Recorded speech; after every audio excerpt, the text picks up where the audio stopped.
Hi friends, இந்த வீடியோவில் நம்ம சூப்பரான ஒரு இன்ஃபர்மேஷன் பற்றி பார்க்க போகிறோங்க. அதாவது நம்மளுடைய ஆதார் கார்டு வந்து எந்த பேங்க் அக்கௌண்ட் கூட சீட் ஆகிருக்கு அப்படிங்கிறத ஈஸியாக செக் பண்ணலாம். அது மட்டும் இல்லாமல் ஏற்கனவே இந்த ஆப்ஷன் இருந்தது. பட் இப்போ பார்த்தீங்கன்னா இந்த வெப்சைட்டினுடைய இன்டர்ஃபேஸை கொஞ்சம் ஈஸியாக வந்து மாற்றி வச்சுருக்கிறாங்க. கண்டிப்பாக இந்த தகவல் உங்களுக்கு 100% யூஸ்ஃபுல்லாக இருக்கும். அண்ட் முடிஞ்ச அளவுக்கு நிறைய பேருக்கு ஷேர் பண்ணி விடுங்க. ஃபஸ்ட்டு இந்த npci.org.in அப்படிங்கிற இந்த வெப்சைட் ஓப்பன் பண்ணிக்கோங்க.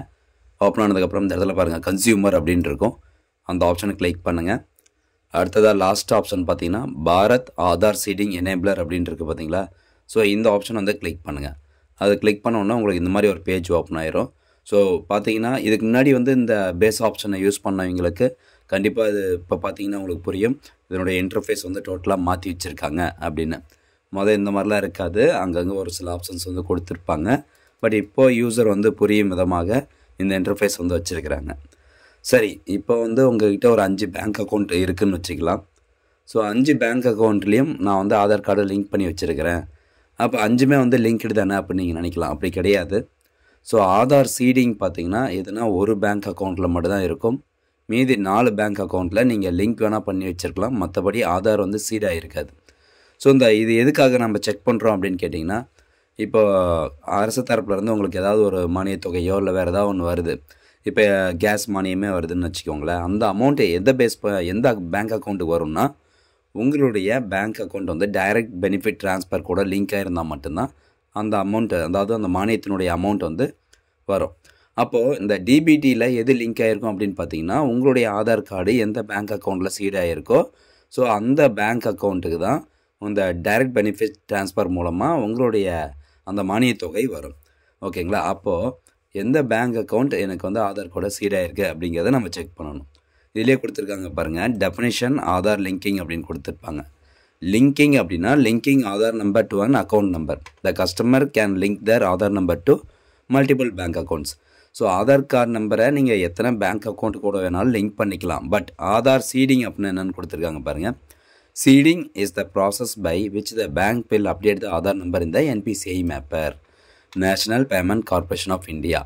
இந்த NPCI கூட பேங்க் தரப்பில் இருந்து நம்மளுடைய ஆதார் கார்டு நம்பரை சீட் பண்ணுவாங்க. 5 பேங்க்கில் அக்கௌண்ட் இருந்தாலும் எதுனா ஒரு பேங்க் மட்டும்தான் உங்களுடைய ஆதார் கார்டை சீட் பண்ணும். அது எந்த பேங்க் அக்கௌண்ட் அப்படிங்கிறத நீங்களே டிசைட் வந்து பண்ணிக்கலாம். இன்கேஸ் வந்து ஒரு பேங்க் அக்கௌண்ட்டில் உங்களுக்கு சீட் ஆகிருக்கு, அந்த பேங்க் அக்கௌண்ட் வேண்டாம், எனக்கு நான் வந்து வேறு பேங்க் அக்கௌண்ட் நம்பருக்கு சீட் பண்ணணும் அப்படின்னாலும் நீங்கள் ஃபார்ம் ஃபில் பண்ணி சீட் பண்ணிக்கலாம். அல்லது இந்த வெப்சைட்லேயே ஆதார் சீடிங் டிசீடிங் ஆப்ஷன் இருக்குது. அதை வந்து நான் உங்களுக்கு அடுத்து சொல்கிறேன். இன்றைக்கி வந்து எப்படி ஆதார் கார்டு நம்மளுடைய ஆதார் கார்டு எந்த பேங்க் அக்கௌண்ட் கூட சீடாக இருக்குது அப்படிங்கிறத எப்படி செக் பண்ணுறது அப்படின்னு சொல்லிடுறேன்.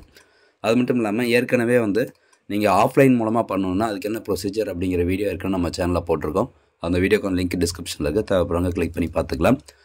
இப்போது எந்த பேங்க் வந்து ஆதார் கார்டு கூட சீடாக இருக்குது அப்படின்னு பார்க்குறதுக்கு ஆதார் மேப்டு ஸ்டேட்டஸ் அப்படிங்கிற இந்த ஆப்ஷன் வந்து கிளிக் பண்ணிக்கோங்க. இதில் போய்ட்டு உங்களுடைய ஆதார் கார்டு நம்பரை ஃபுல்லாக டைப் பண்ணிக்கோங்க.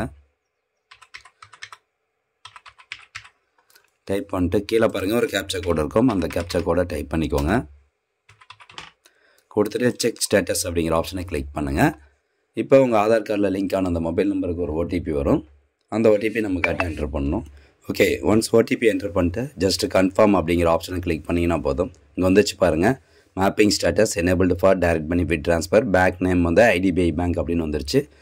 என்னைக்கு வந்து மேப்பிங் பண்ணியிருக்கீங்க அப்படிங்கிற டேட்டும் வந்துருச்சு. இந்த பேங்க் அக்கௌண்ட் நம்பருக்கு தான் உங்களுக்கு அந்த மானியத் தொகை வரும். இந்த மாதிரி தான் நீங்கள் ஆதார் மேப்டு ஸ்டேட்டஸ் வந்து செக் பண்ணணும். இதில் இன்னும் மல்டிபிள் ஆப்ஷன்ஸ் இருக்குது. இந்த ஆப்ஷனில் எப்படி 1 by 1 யூஸ் பண்ணுறது அப்படின்னு அடுத்தடுத்து நம்ம சேனலில் வீடியோ போடுறோம். மறக்காமல் நம்ம சேனலை சப்ஸ்கிரைப் பண்ணி வச்சுக்கோங்க. அண்ட் இந்த தகவலை நீங்கள் முடிஞ்ச அளவுக்கு வந்து நிறைய பேருக்கு ஷேர் பண்ணி விடுங்க. அந்த ஃபுல்லாக அந்த இன்டர்ஃபேஸை மாற்றி வச்சுருக்கிறாங்க.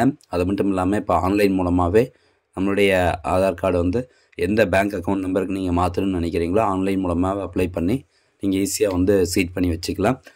நிறைய பேருக்கு இருக்கக்கூடிய சந்தேகம் அந்த லிங்க் பண்ணுறதுக்கும் சீட் பண்ணுறதுக்கும் என்ன வித்தியாசம் அப்படின்னு. அது இப்போ உங்களுக்கு புரிஞ்சிருக்கும் அப்படின்னு நினைக்கிறேன். மல்டிபிள் பேங்க் அக்கௌண்ட் இருந்தாலும் எதுனா ஒரு பேங்க் அக்கௌண்ட் கூட மட்டும்தான் நம்மளுடைய ஆதார் கார்டு வந்து சீடாக இருக்கும். எந்த பேங்க் அக்கௌண்ட் கூட ஆதார் கார்டு சீடாக இருக்கோ அந்த பேங்க் அக்கௌண்ட்டுக்கு தான் நம்மளுக்கு மானியத் தொகையும் கிடைக்கும். ஓகே ஃப்ரெண்ட்ஸ், மீண்டும் அடுத்த ஒரு நல்ல பதிவில் சந்திக்கலாம். நன்றி, வணக்கம்.